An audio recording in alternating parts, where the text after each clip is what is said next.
O Anão Amarelo. Era uma vez uma rainha que havia tido muitos filhos, e de todos eles só lhe restava uma filha. E assim, então, ela tinha o valor de 1000 filhos.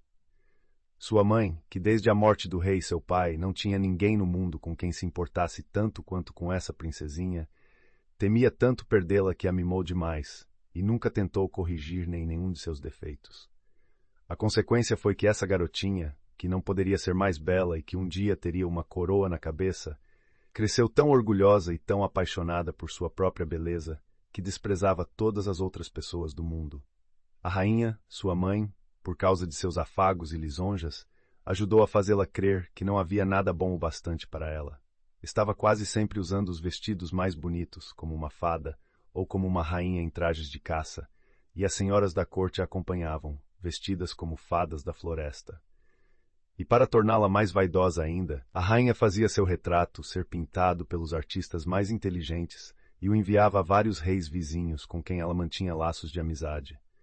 Quando viam esse retrato, apaixonavam-se pela princesa, um por um, mas a imagem provocava efeito diferente em cada um deles. Um adoeceu, outro ficou bem avariado da cabeça, e alguns dos que tinham mais sorte partiam para vê-lo o mais rapidamente possível. Mas esses pobres príncipes se tornavam escravos da princesa assim que seus olhos caíam sobre ela. Nunca existiu corte mais alegre. 20 reis adoráveis faziam tudo o que podiam imaginar para fazer-se encantadores, e depois de terem gastado dinheiro como nunca para promover uma única distração, julgavam-se muito felizes se a princesa comentasse: "Que bonito!" Toda essa admiração agradava imensamente a rainha. Não se passava um dia sem que ela recebesse 7 ou 8 mil sonetos, outras tantas elegias e também madrigais e canções, enviadas a ela por todos os poetas do mundo. Toda a prosa e toda a poesia produzidas naquela ocasião eram sobre Belíssima, pois era este o nome da princesa, e em todas as fogueiras que faziam ardiam, estalavam e faiscavam esses versos, melhor do que qualquer outro tipo de madeira. Belíssima já estava com 15 anos, e todos os príncipes desejavam esposá-la, mas nenhum deles se atrevia a confessá-lo. Como fazê-lo se sabiam que qualquer deles poderia perder a cabeça 5 ou 6 vezes por dia só para agradar a ela, e ainda assim ela julgaria que o esforço não era mais que uma ninharia? Tão pouco lhe importava? Podeis imaginar a dureza de coração que os apaixonados atribuíam a ela? E a rainha, que desejava vê-la casada, não sabia como convencê-la a pensar nisso a sério. Belíssima, dizia ela, queria que não fosses tão orgulhosa. O que te faz desprezar todos esses adoráveis reis? Gostaria que te casasses com um deles, e não tentas me agradar. Sou tão feliz, respondia Belíssima. Deixa-me em paz, senhora. Não quero me envolver com ninguém. Mas tu ficarias muito feliz com qualquer desses príncipes, argumentava a rainha, e vou ficar muito zangada se te apaixonares por alguém que não seja digno de ti. Mas a princesa tinha-se a si própria em tão alta conta, que não considerava que nenhum de seus apaixonados fosse inteligente ou belo o bastante para ela, e sua mãe, que estava ficando muito irritada com sua determinação de não casar, começou a lamentar que lhe tivesse permitido tanta liberdade. Por fim, não sabendo mais o que fazer, decidiu consultar certa feiticeira chamada a Maga do Deserto. Ora, fazer essa visita era muito difícil, porque a maga era guardada por uns terríveis leões, mas por sorte a rainha ouvira havia muito tempo que aquele que quisesse passar com segurança por esses leões deveria lançar-lhes um bolo feito de farinha de milheto, de rapadura e de ovos de crocodilo. Ela preparou esse bolo com suas próprias mãos e, após colocá-lo em uma cestinha, partiu para procurar a fada. Porém, como não estava acostumada a andar longas distâncias, logo se sentiu muito exausta e se sentou ao pé de uma árvore para descansar e em seguida adormeceu. Quando acordou, ficou desanimada ao ver sua cesta vazia. O bolo todo tinha sumido. E para piorar as coisas, naquele momento ouviu o rugido dos grandes leões, que haviam descoberto que ela estava perto e vinham atacá-la. "O que devo fazer?" lamentou-se. "Vou ser devorada." E com muito medo de dar um único passo para escapar, começou a chorar e apoiou-se na árvore sob a qual estivera dormindo. Só então ouviu alguém dizer, Olhou em volta, e em seguida a árvore acima, e lá viu um homenzinho minúsculo que estava comendo laranjas. "Ó rainha", cumprimentou-a, "eu te conheço muito bem, e sei que estás com medo pavoroso dos leões. E de fato tens toda a razão, pois já comeram muitas outras pessoas. E o que podes esperar se não tens nenhum pedacinho de bolo para dar-lhes? Tenho de me preparar para aceitar a morte, disse a pobre rainha. Ai de mim! Não teria muito com que me preocupar se minha querida filha fosse ao menos casada. Ah! Tens uma filha! Gritou o anão amarelo. Este era seu nome porque, além de ser anão, tinha um rosto muito amarelo e morava em um pé de laranjeira. Fico muito contente de saber disso, pois andei procurando uma esposa pelo mundo inteiro.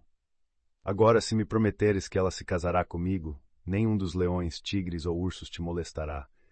A rainha olhou para ele e sentiu quase tanto medo de sua carinha feia quanto sentira antes dos leões, de tal modo que não conseguia dizer uma só palavra.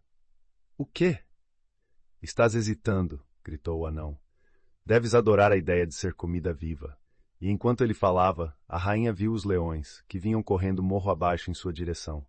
Cada um deles tinha 2 cabeças, 8 pés e 4 fileiras de dentes, e a pele dura como um casco de tartaruga, de cor vermelha brilhante.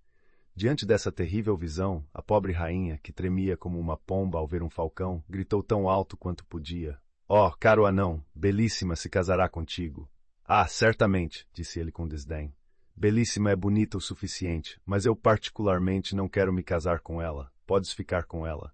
— Ah, nobre senhor, replicou a rainha, muito angustiada.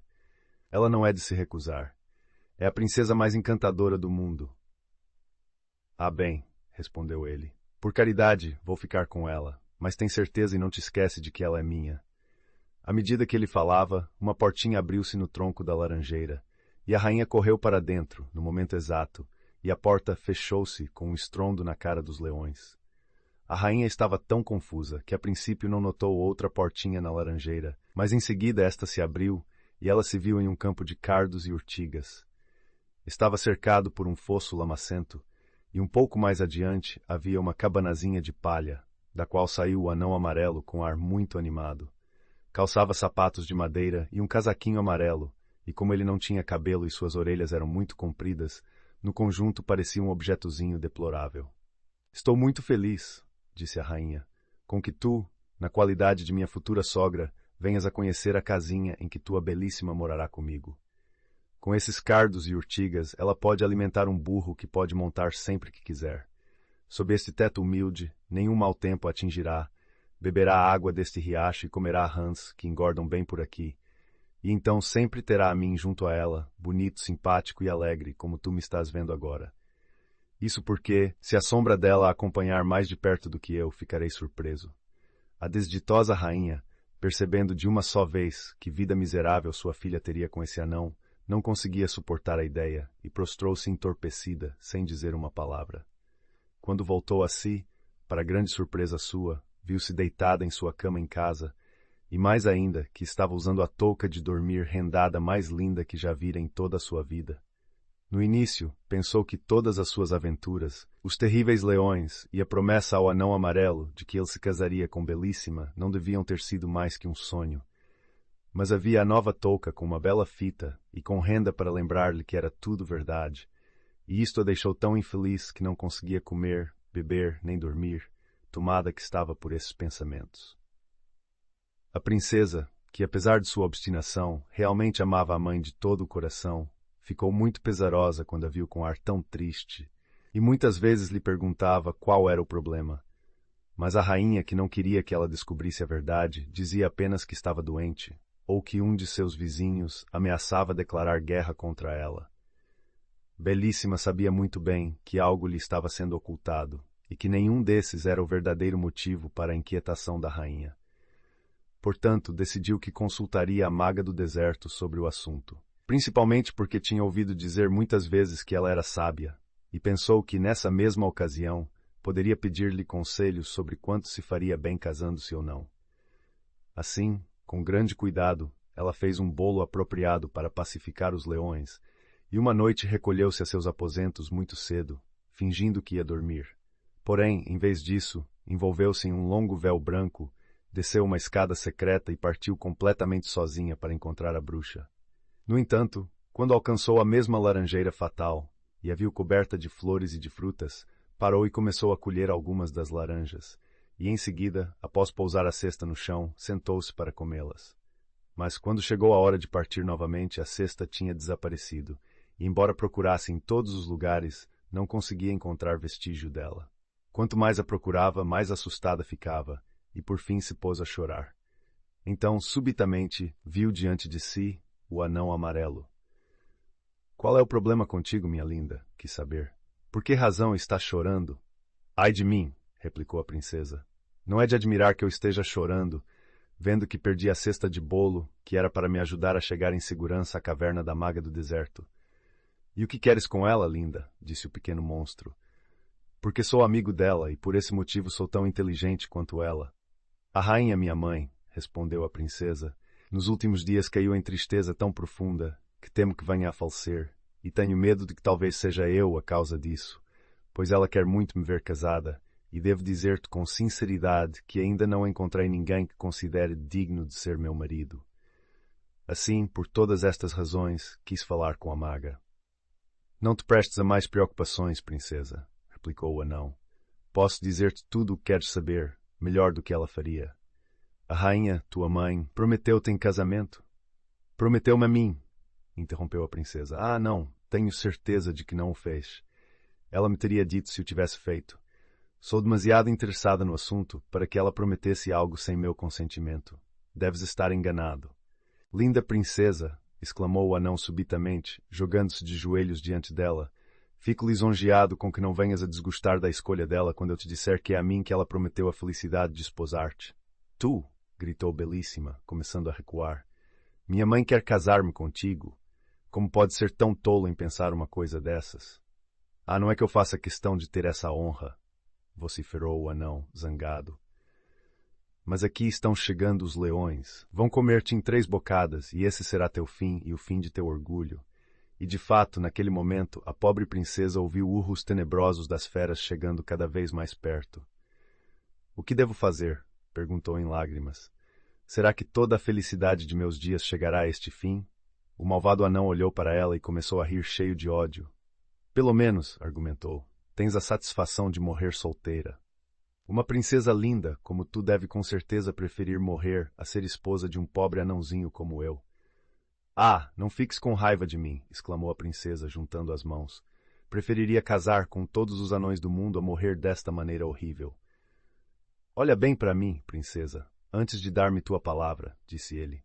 "Não quero que tenhas pressa alguma em fazer uma promessa." "Ah!", gritou ela, "os leões estão chegando. Já te contemplei o suficiente. Estou tão assustada. Salva-me agora, ou morrerei de pavor." Na verdade, assim que falou, caiu inconsciente e quando se recuperou, viu-se em seu próprio pequeno leito em casa. Como chegou lá, não o saberia dizer, mas estava vestida com as mais belas rendas e as mais belas fitas, e em volta de seu dedo havia um anelzinho, feito de um único fio de cabelo ruivo, atado com tanta firmeza, que por mais que tentasse não conseguia tirá-lo. Quando a princesa viu todas essas coisas, e se lembrou do que havia acontecido, também caiu na mais profunda tristeza, surpreendendo e alarmando toda a corte, e a rainha mais que a ninguém. 100 vezes perguntou à Belíssima se alguma coisa estava acontecendo com ela, porém ela sempre respondia que não havia nada.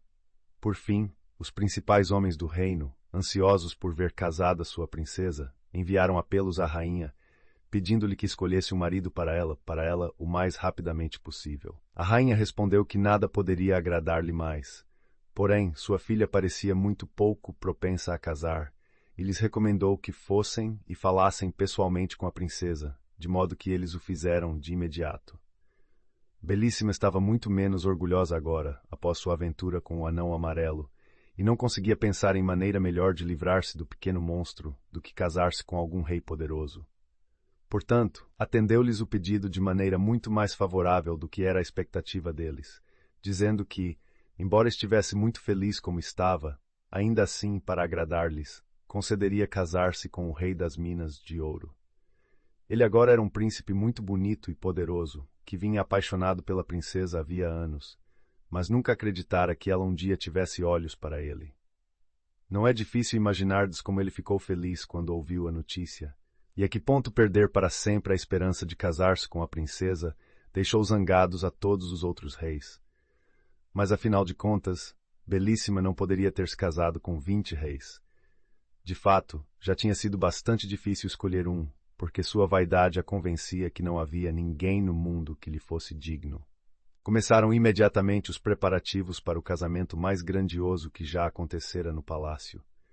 O rei das Minas de Ouro mandou somas de dinheiro tão vultosas que o mar inteiro ficou coberto dos navios que o traziam. Mensageiros foram enviados a todas as cortes mais alegres e mais refinadas, em especial à corte de França, em busca de tudo o que houvesse de mais raro e de mais precioso para enfeitar a princesa, embora sua beleza fosse tão perfeita que nada que usasse poderia fazê-la parecer mais bela. Pelo menos era essa a opinião do rei das Minas de Ouro, e ele nunca ficava feliz se não estivesse com ela. Com relação à princesa, quanto mais conhecia o rei, mais gostava dele. Era tão generoso, tão bonito e tão inteligente, que finalmente ela estava quase tão apaixonada por ele quanto ele por ela. Como eram felizes quando caminhavam juntos pelos belos jardins, às vezes ouvindo uma música encantadora. E o rei costumava compor canções para a Belíssima. Esta é uma de que ela gostava muito. Na floresta tudo é graça, quando a minha dama passa. As florzinhas logo vão tremulando até o chão, dela querem ser pisadas, e as mais belas, mais delgadas, olham-na se ela caminha, roçando leve a graminha. Ah, princesa, os passarinhos nos imitam em seus ninhos, se cantamos de mãos dadas, nestas terras encantadas. A felicidade deles durava assim o dia inteiro. Todos os rivais do rei estavam vencidos, e se tinham recolhido à sua casa, desesperados. Despediram-se da princesa com tanta tristeza que ela não conseguia deixar de sentir pena deles. Ah, senhora, disse-lhe o rei das Minas de Ouro, como é possível? Por que desperdiças tua piedade com esses príncipes que te amam tanto, que todos os seus problemas ficariam bem resolvidos com um único sorriso teu? Eu deveria estar arrependida, replicou Belíssima, se tu não tivesses percebido quanta pena eu sentia desses príncipes que se afastavam de mim para sempre. Porém, para ti, meu senhor, é muito diferente. Tens todos os motivos para estar satisfeito comigo, mas eles estão partindo cheios de tristeza. Assim, não deves alimentar rancores contra eles por causa de minha compaixão.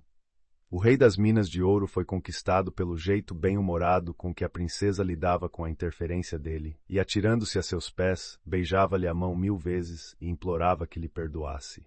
Chegou, enfim, o dia feliz. Tudo estava pronto para o casamento de Belíssima. As trombetas soaram, todas as ruas da cidade estavam ornamentadas com bandeiras e cobertas de flores, e multidões corriam para a grande praça diante do palácio. A rainha estava tão feliz que mal conseguira pregar os olhos e se levantara antes do alvorecer para dar as ordens necessárias e escolher as joias que a princesa deveria usar. Esses adereços eram nada menos que diamantes, até nos sapatos que estavam cobertos deles, e seu vestido de brocado de prata fora bordado com uma dúzia de raios do sol. Podeis imaginar o alto valor que tinham, mas ainda assim nada poderia ter mais brilho do que a beleza da princesa. Sobre a cabeça, usava uma coroa esplêndida, com os lindos cabelos ondulados até quase os pés, e sua figura imponente podia facilmente destacar-se dentre todas as damas que a serviam. O rei das Minas de Ouro não ficava atrás em nobreza e em esplendor. Era fácil ver-lhe a felicidade estampada no rosto, e todos os que se aproximavam dele voltavam carregados de presentes, pois em todo o entorno do grande salão de banquetes tinham sido dispostos 1000 barris repletos de ouro, e inúmeros sacos feitos de veludo bordado com pérolas, abarrotados de dinheiro, cada um contendo pelo menos 100.000 peças de ouro, distribuídas a todos que tivessem o prazer de estender-lhe a mão, e um número enorme de pessoas apressou-se a fazê-lo, e podeis ter certeza, alguns julgaram que essa ocasião foi de longe o momento mais divertido dos festejos do casamento. A rainha e a princesa estavam bem no momento de começar a caminhada com o rei quando viram, avançando na direção deles, a partir do final da longa galeria, 2 enormes basiliscos, arrastando uma caixa muito mal feita. Atrás deles vinha uma velha de alta estatura, cuja feiura espantava ainda mais do que sua extrema velhice. Portava uma tira de pano de tafetá preto em volta do pescoço, uma capa de veludo vermelho e anquinhas todas em trapos, e apoiava-se pesadamente em uma muleta. Essa velha estranha, sem dizer uma única palavra, claudicou 3 vezes em volta da galeria, seguida pelos basiliscos, e em seguida estacou no meio do espaço e, brandindo ameaçadoramente a muleta, gritou: "Oh, rainha ou princesa! Achais que quebrareis impunemente a promessa que fizestes a meu amigo, o anão amarelo? Eu sou a fada do deserto. Sem o anão amarelo e sua laranjeira, meus grandes leões vos teriam comido logo, tenho certeza. E em meu país encantado não passamos por isso, e não aturamos ser insultados dessa forma. Decidi logo o que quereis fazer, pois declaro que tu te casarás com o anão amarelo. Se não for assim, que eu faça arder no fogo a minha muleta. Ah, princesa, disse a rainha aos prantos, o que ouço? O que prometeste? Ah, minha mãe, respondeu Belíssima, tomada de pesar, o que tu mesma prometeste. O rei das minas de ouro, indignado por ter tido sua felicidade interrompida por essa velha má, foi até ela e, ameaçando-a com sua espada, bradou: sai de meu país imediatamente e para sempre, criatura miserável, para que eu não dê cabo de tua vida e fique assim livre de tua maldade. Mal havia proferido estas palavras, a tampa da caixa caiu no chão com um barulho terrível, e, para horror deles, de dentro pulou o anão amarelo, montado em um grande gato espanhol. Isso não passa de arroubo de juventude, clamou ele, pondo-se de imediato entre a maga do deserto e o rei. Atreve-te a pôr um dedo nessa ilustre maga. Tua briga é somente comigo. Sou eu o teu inimigo e rival. Essa princesa infiel que se teria casado contigo está prometida a mim. Verifica se ela não tem no dedo um anel feito com um fio de meus cabelos. Basta tentar tirá-lo, e logo descobrirás que sou mais poderoso que tu. Monstrinho miserável, retrucou o rei. Tu te atreves a intitular-te amante da princesa e reivindicar tal tesouro? Sabes que és um anão, que és tão feio que ninguém suporta pôr os olhos em ti, e que eu mesmo deveria ter-te matado muito antes se tivesse sido digno de morte tão gloriosa? O anão amarelo, tomado de fúria com essas palavras, fincou as esporas em seu gato, que lançou gritos horríveis, e pôs-se a saltar para lá e para cá, aterrorizando todo mundo, exceto o bravo rei, que perseguia o anão de perto, até que este último sacou um facão apavorante com que estava armado, e desafiou o rei a enfrentá-lo em um único combate, e correu para dentro do pátio do palácio com terrível estrépito. O rei, com o ânimo acirrado, seguiu às pressas, mas mal tinham tomado seus lugares de frente um para o outro, e mal tivera tempo toda a corte de retirar-se às pressas das galerias para assistir ao que se passava, já subitamente o sol ficou vermelho como sangue, e seguiu-se uma escuridão tal que mal se podia ver alguma coisa. O trovão caiu com um estrondo, e parecia que os relâmpagos iam incendiar tudo. Surgiram os dois basiliscos, um de cada lado do anão perverso como gigantes, altos como montanhas, e o fogo lhes faiscou da boca e dos ouvidos, até que ficassem como fornalhas flamejantes. Nenhuma dessas coisas conseguia aterrorizar o nobre e jovem rei, e a ousadia de seu porte e de suas ações tranquilizaram a quem o observava, e talvez tenham até acabrunhado o próprio anão amarelo. Mas mesmo a sua coragem esmoreceu quando viu o que estava sofrendo sua amada princesa.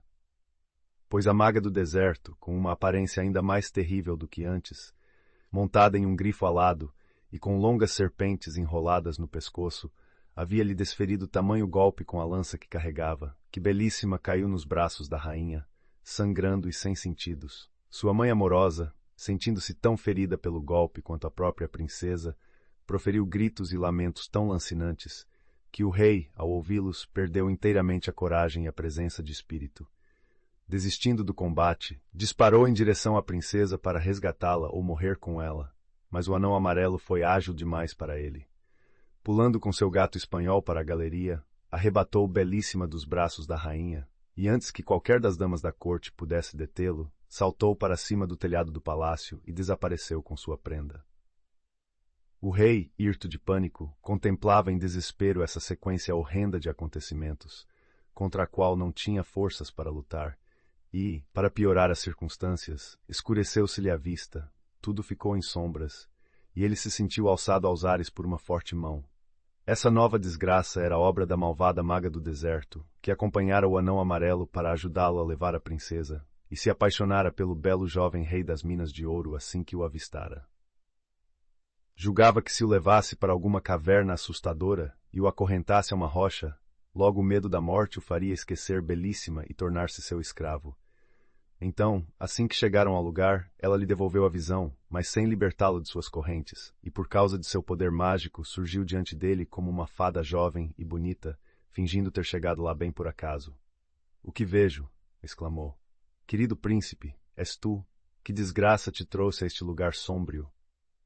O rei, que fora bem ludibriado por sua transformação de aparência, replicou: Ai de mim, bela fada, a maga que me trouxe aqui privou-me da visão, mas pela voz eu a reconheci como a maga do deserto, ainda que não consiga atinar por que motivo ela me trouxe até aqui. Ah, bradou a maga disfarçada, se caíste em suas mãos, não escaparás até que te cases com ela. Ela tomou mais de um príncipe dessa forma, e certamente tomará para si qualquer coisa que deseje ter. Enquanto fingia, assim, sentir pena do rei, ele subitamente notou-lhe os pés, que eram como os de um grifo, e percebeu em um átimo que esta deveria ser a maga do deserto, pois os pés eram a única coisa que não podia mudar, não importando toda a beleza que pudesse estampar no rosto. Sem dar a perceber que havia notado algo, ele disse, em tom confidencial: Não que eu tenha alguma antipatia pela maga do deserto, mas na verdade não consigo suportar a maneira como ela protege o anão amarelo e me mantém acorrentado aqui como criminoso. É verdade que amo uma princesa encantadora, mas se a maga me libertasse, minha gratidão me obrigaria a amá-la como única.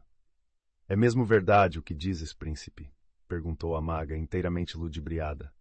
Certamente, respondeu o príncipe. Como poderia enganar-te?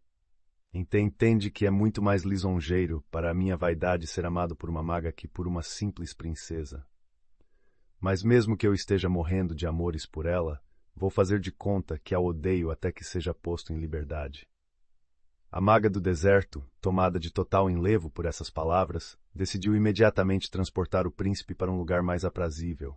Assim, forçando-o a entrar em sua carruagem, a qual havia atrelado cisnes em lugar dos morcegos que geralmente a puxavam, partiu voando com ele. Porém, imaginai a aflição do príncipe quando, lá da altura vertiginosa em que viajava pelos ares, viu sua amada princesa em um castelo feito de aço polido, cujas paredes refletiam os raios do sol com tanto calor que ninguém podia aproximar-se dele sem se transformar em cinzas. Belíssima estava sentada em uma pequena touceira à beira de um córrego, apoiando a cabeça sobre a mão e chorando copiosamente, mas no exato momento em que passaram, ela olhou para cima e viu o rei e a maga do deserto. Bem, a maga era tão inteligente que não parecia bonita só para o rei, senão que até a pobre princesa era a criatura mais encantadora que vira em toda a sua vida. "O quê?" exclamou. "Será que eu já não estava infeliz o bastante neste castelo solitário para onde me trouxe esse terrível anão amarelo? Será que também tenho de ficar sabendo que o rei das minas de ouro deixou de amar-me assim que me perdeu de vista? Mas quem poderá ser a minha rival, de beleza fatal maior que a minha?" No momento em que ela proferia essas palavras, o rei, que estava de fato mais apaixonado por ela que nunca, sentiu-se terrivelmente triste por ser apartado de sua amada princesa de forma tão rápida. Mas conhecia muito bem o desmesurado poder que tinha a maga para ter qualquer esperança de escapar dela, se não fosse por meio de enorme paciência e de enorme astúcia. A maga do deserto também tinha visto Belíssima e tentou perceber nos olhos do rei o sentido que essa visão inesperada lhe causara. "Ninguém pode dizer-te o que desejas saber melhor que eu", afirmou.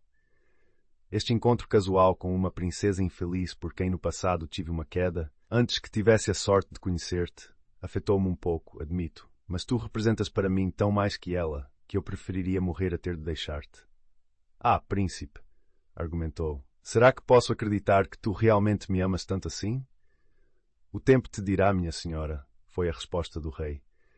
"Mas se queres me convencer de que tens alguma consideração por mim, eu te imploro, de forma alguma te recuses a ajudar Belíssima.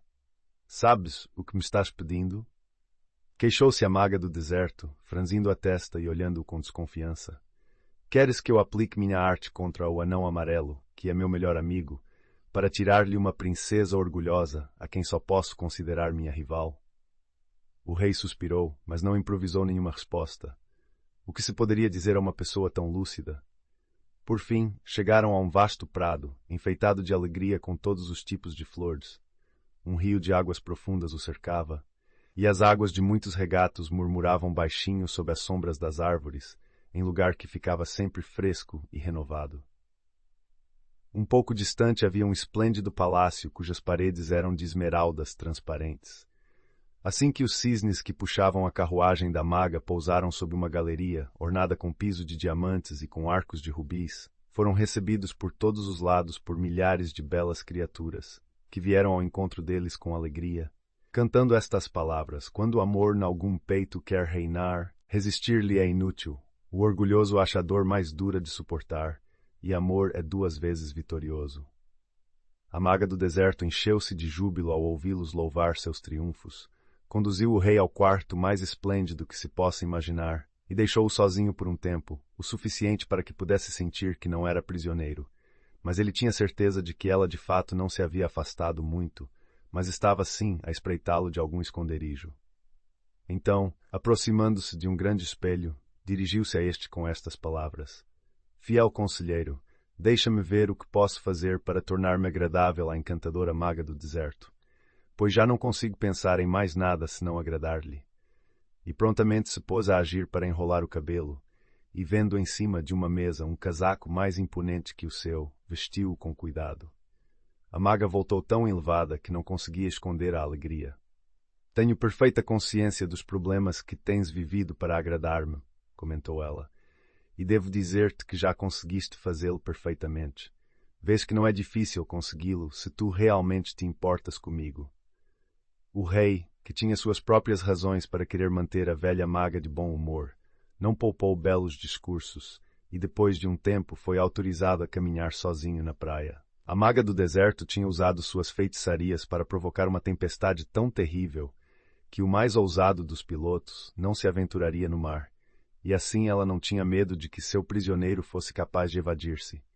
E ele encontrou um pouco de alívio para pensar com tristeza sobre sua situação terrível, sem ser interrompido por sua cruel sequestradora. Em seguida, após uma desatinada caminhada para cima e para baixo, ele escreveu estes versos sobre a areia com sua vara. Poderei nestas praias, afinal, com doce pranto as mágoas aliviar. Meu amor que me cura do meu mal, ai de mim, já não vejo, só o mar. És tu, ó mar cruel e tempestuoso, por ventos de alto a baixo sacudido. Meu coração separas de seu gozo, e cá me mantém preso o teu bramido. Meu peito mais se agita do que o teu, pois o fado molesta, torce e enfada. Porque no exílio vivo e sofro eu, porque minha princesa me é roubada. Ah, lindas ninfas, filhas do oceano, que o amor verdadeiro conheceis. Vinde, abrandai o irado pai tirano, e um amante infeliz libertareis. Enquanto ainda escrevia, ouvi uma voz que lhe atraiu a atenção, apesar do estado de espírito em que se encontrava. Observando que as ondas subiam mais altas do que nunca, olhou em volta, e logo viu uma moça encantadora que flutuava suavemente em direção a ele, em cima da crista de uma onda enorme, com os longos cabelos espalhados em torno de si. Em uma das mãos segurava um espelho, e na outra um pente, e em vez de pés tinha uma bela cauda como a de peixe que usava para nadar. O rei emudeceu de espanto diante dessa inesperada visão. Mas assim que ela chegou à distância em que podia ser ouvida, disse-lhe: sei como estás triste por ter perdido tua princesa e ser mantido em cativeiro pela maga do deserto. Se quiseres, vou ajudar-te a escapar deste lugar fatal. Caso contrário, podes ter de penar uma vida desgastante durante 30 anos ou mais. O rei das Minas de Ouro mal conseguia pensar como responder a essa proposta. Não porque não quisesse muito fugir, mas temia que isso não passasse de um estratagema, por meio do qual a maga do deserto estivesse tentando ludibriá-lo. Como hesitou, a sereia, que lhe adivinhara os pensamentos, insistiu com ele. Podes confiar em mim. Não estou tentando iludir-te. Estou tão zangada com o anão amarelo e com a maga do deserto que não existe possibilidade de que eu tenha vontade de ajudá-los, especialmente desde que passei a ver com frequência sua pobre princesa, cuja beleza e bondade me inspiram tanta piedade por ela, e assevero-te que, se tiveres confiança em mim, ajudar-te-ei a escapar. Confio em ti inteiramente, exclamou o rei, e farei o que me disseres, mas se já viste minha princesa, imploro-te que me digas como ela está e o que lhe está acontecendo. Não devemos perder tempo em conversas, replicou ela. Vem comigo e vou levar-te ao castelo de aço, e deixaremos nas areias desta praia uma figura tão semelhante a ti, que até a própria maga será ludibriada por ela. Dizendo isso, ela rapidamente recolheu um monte de algas marinhas e, ao soprá-las 3 vezes, proferiu as seguintes palavras. Minhas amigas ervas marinhas, ordeno que fiqueis aqui estendidas sobre a areia até que a maga do deserto chegue para levar-vos embora. E de imediato, as ervas marinhas tomaram a forma do rei, que se pôs a olhar para elas com grande espanto, pois estavam até vestidas com um casaco como o seu, mas jaziam ali pálidas e inertes como o próprio rei poderia ter ficado se um dos vagalhões o tivesse atingido e atirado sem sentidos sobre a praia. E em seguida a sereia pegou o rei e partiram juntos nadando alegremente. Agora, explicou, tenho tempo para informar-te sobre a princesa. Mesmo depois do golpe que a maga do deserto lhe desferiu, o anão amarelo a obrigou a montar atrás dele em cima de seu terrível gato espanhol. No entanto, ela logo desmaiou de dor e de pavor, e não se recuperou até que estivessem dentro das paredes do terrível castelo de aço, que pertence ao anão amarelo. Aí foi recebida pelas moças mais belas que se podem encontrar, e que tinham sido trazidas pelo anão amarelo, que se apressou a servi-la e a dedicar-lhe toda a atenção possível. Deitaram-na sobre um sofá coberto com tecido de ouro, bordado com pérolas do tamanho de nozes. Ah! Interrompeu o rei das minas de ouro. Se belíssima me esquecer e consentir em casar-se com ele, meu coração ficará partido. Não precisas temer isso, esclareceu a sereia. A princesa não pensa em ninguém além de ti, e o terrível anão não consegue convencê-la a olhar para ele. Por favor, continua tua história, pediu-lhe o rei. O que mais há para ser dito? Ponderou a sereia. Belíssima estava sentado no bosque quando passaste, e viu-te com a maga do deserto, que se havia tão habilmente disfarçado, que a princesa a considerou mais bonita do que ela própria. Podes imaginar seu desespero, pois julgou que te tinhas apaixonado por ela. Ela acredita que eu a amo, exclamou o rei. Que erro funesto! O que deve ser feito para mostrar-lhe a verdade? Tu sabes, respondeu a sereia, abrindo-lhe um sorriso gentil. Quando as pessoas estão tão apaixonadas uma pela outra, como é vossa situação, não precisam de conselhos de ninguém. Enquanto a sereia falava, chegaram ao castelo de aço, e o flanco contíguo ao mar era a única parte da construção que o anão amarelo tinha deixado desprotegida das tenebrosas muralhas abrasadoras. Sei muito bem, explicou a sereia, que a princesa está sentada ao lado do riacho, exatamente onde a viste quando passaste.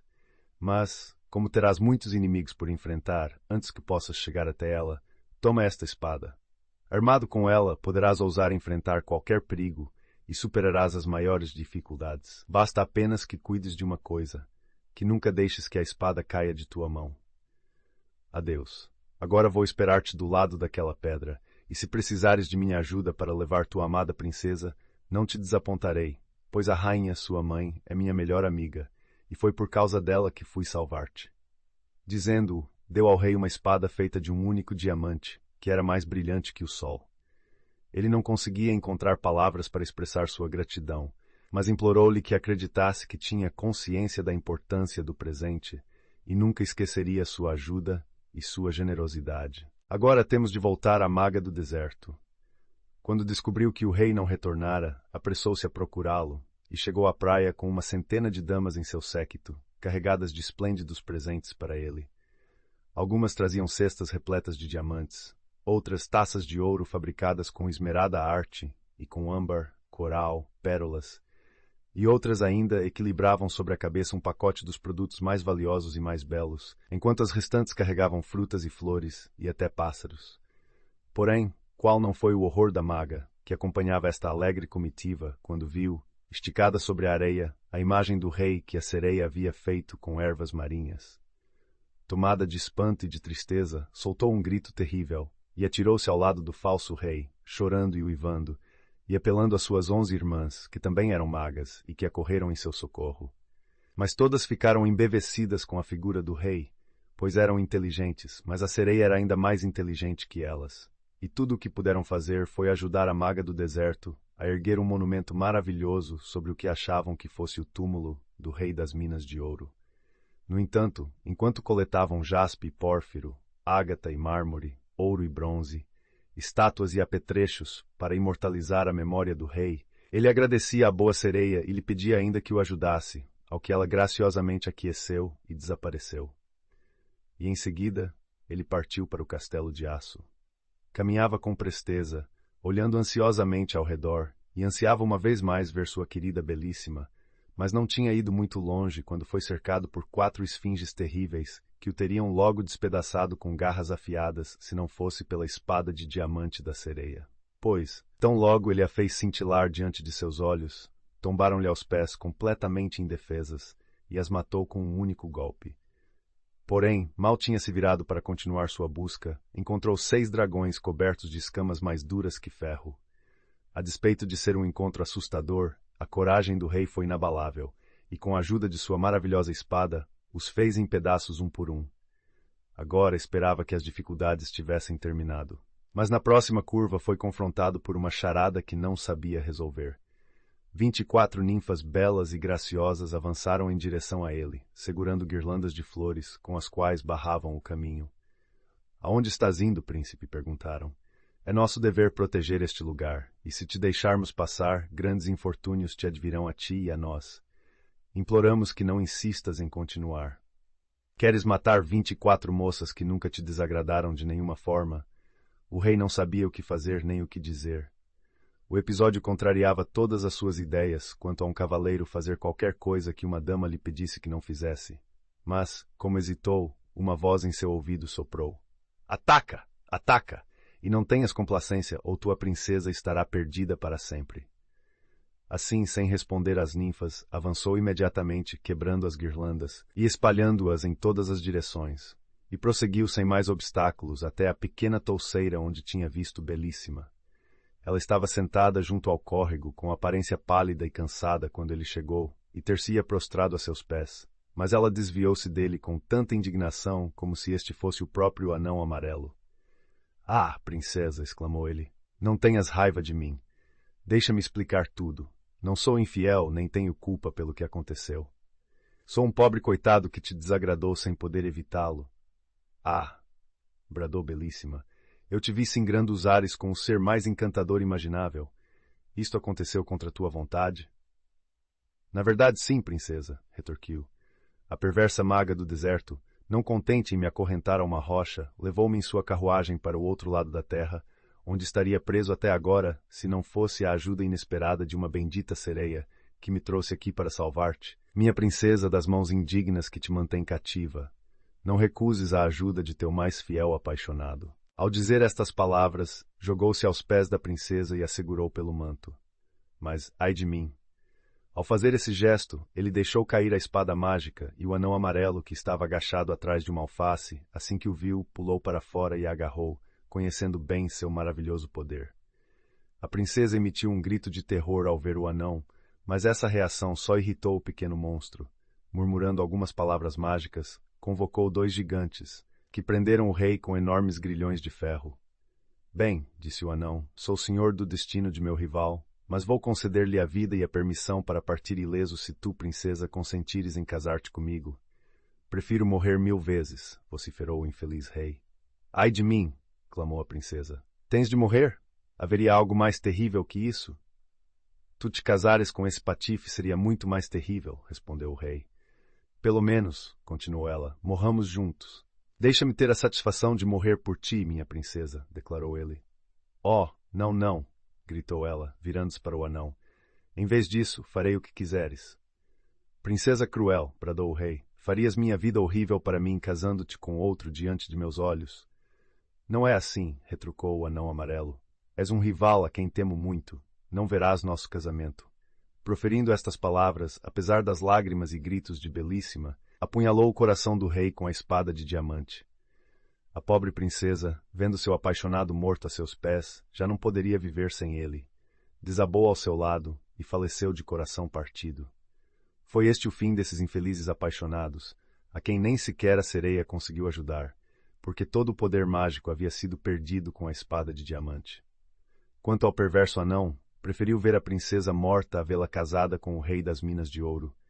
E a maga do deserto, quando ouviu as aventuras do rei, demoliu o enorme monumento que havia erguido, e ficou tão zangada por causa do engodo de que fora vítima, que passou a odiá-lo com a mesma intensidade com que o amara antes. A bondosa sereia, condoída pelo triste destino dos amantes, transformou-os em 2 altas palmeiras, sempre lado a lado, sussurrando juntas sobre a fidelidade de seu amor e acariciando uma a outra com seus galhos entrelaçados.